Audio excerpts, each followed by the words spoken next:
వ్యక్తిగతంగా మీ ఆస్తులు ఎట్లా పెరుగుతాయండి? రేవంత్ రెడ్డి గారి ఆస్తులు ఎట్లా పెరుగుతాయి? పొంగులేటి శ్రీనివాసరెడ్డి గారి ఆస్తులు ఎట్లా పెరుగుతాయి? ఒక్కో మంత్రి ఆస్తులు ఎట్లా పెరుగుతాయి?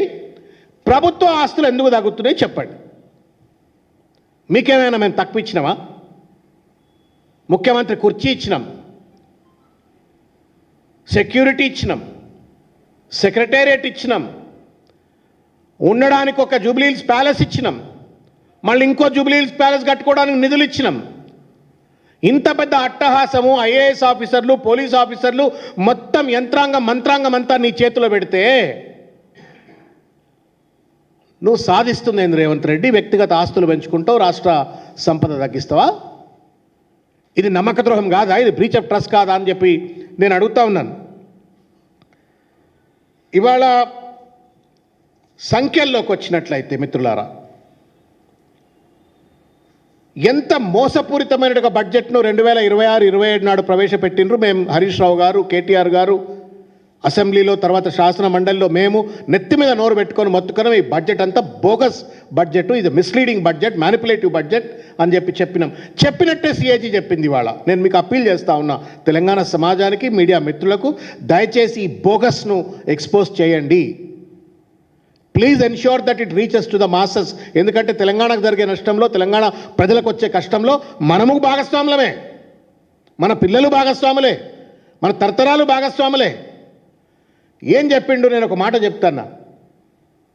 6,857 కోట్ల రూపాయల రెవెన్యూ సర్ప్లస్తో బడ్జెట్ను ప్రవేశపెడితే ది ఎంటైర్ ఫైనాన్షియల్ ఇయర్కు 6,857 కోట్ల రూపాయల రెవెన్యూ సర్ప్లస్తో బడ్జెట్ను ప్రవేశపెడితే ఏం కష్టపడ్డాడండి రేవంత్ రెడ్డి గారు?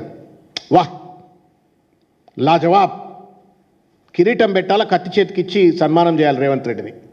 ఏం సాధించిండయా అంటే 12,289 కోట్ల రూపాయల డెఫిసిట్ చూపెడుతున్నాడు.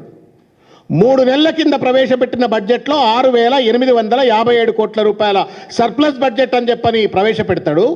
3 నెలల్లో డెఫిసిట్ కాస్త నాట్ జస్ట్ 6,000 crores, 12,289 కోట్ల రూపాయల డెఫిసిట్. ఇది మోసం కాదా? దగా కాదా? సిఏజీ చెంప బలగొట్టినాకనైనా మీకు బుద్ధి రాదా? ఒళ్ళు దగ్గర పెట్టుకొని మీరు పరిపాలన చేయరా అని చెప్పని నేను ఇవాళ ముఖ్యమంత్రి గారిని ప్రశ్నిస్తా ఉన్నాను. ఇకపోతే రెవెన్యూ రిసిప్ట్స్ ప్రధానమైనటువంటి ఒక పనితీరు. నేను పెద్ద పటేల్ అని చెప్పుకుంటాడు రేవంత్ రెడ్డి గారు. పెద్ద పనితీరు ఉన్నది. నాకంటే గొప్ప మొగోడే లేడు, నాకంటే గొప్ప పరిపాలన దక్షుడే లేడు. నేను గొప్ప దేశాల్లో 4-5 ముఖ్యమంత్రులను చేస్తున్నా, కాంగ్రెస్ పార్టీని మొత్తం నడుపుతున్నా అని చెప్పని గొప్ప జబ్బలు దర్చుకునే రేవంత్ రెడ్డి గారు రెవెన్యూ రిసిప్ట్స్ తతంగం చూద్దాం మనం. 2,41,263 కోట్ల రూపాయల రెవెన్యూ రిసిప్ట్స్ ఆయన టార్గెట్గా పెట్టుకుంటే ఆయన ఈ 3 నెలల్లో సాధించింది కేవలం 17% మాత్రమే. దాదాపు 17,790 కోట్ల రూపాయల deficit even in the revenue receipts. ఏం పరిపాలన మరమేది? రోజు బ్యారోమీటర్ పెట్టుకున్నట్టు పెట్టుకోవాలి ముఖ్యమంత్రి అంటాడు. ఏ సెక్టర్లో ఎన్ని రిసిప్ట్స్ తగ్గుతున్నాయి, ఎందుకు తగ్గుతున్నాయి, ఎట్లా పెంచాలా అని చెప్పని నేను చూసిన కేసీఆర్ గారిని. అట్లా రోజు కూర్చుంటుండే ఆయన.